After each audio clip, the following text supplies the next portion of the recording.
Ale všetko pripravené na úvodné buly. Odštartovalo 5. vzájomné meranie síl medzi Slovanom a Vlkmi. Doposiaľ sa z víťazstva vždy tešili Belasi. Uvidíme, či si túto mimoriadne priaznivú bilanciu proti Žiline udržia aj po 39. kole.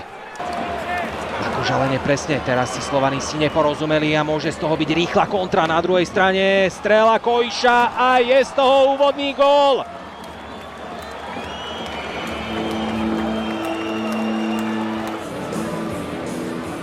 Ešte raz sledujme tú kontru na druhej strane. Slovanisti si tam veľmi nerozumeli.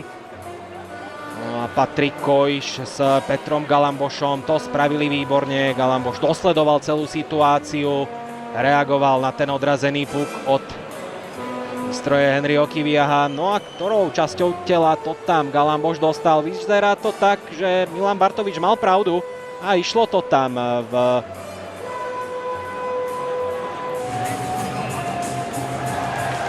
gól platí. Žilinskí Vlci so svojím 9. Jednoznačná záležitosť.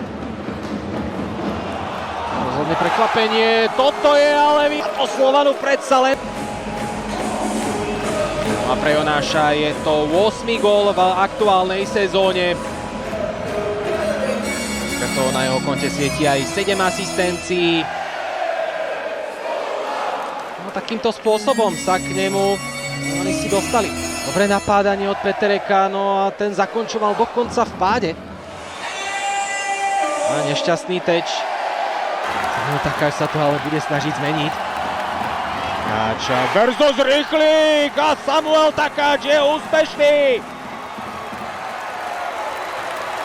Jeho bomba v samostatnom nájazde.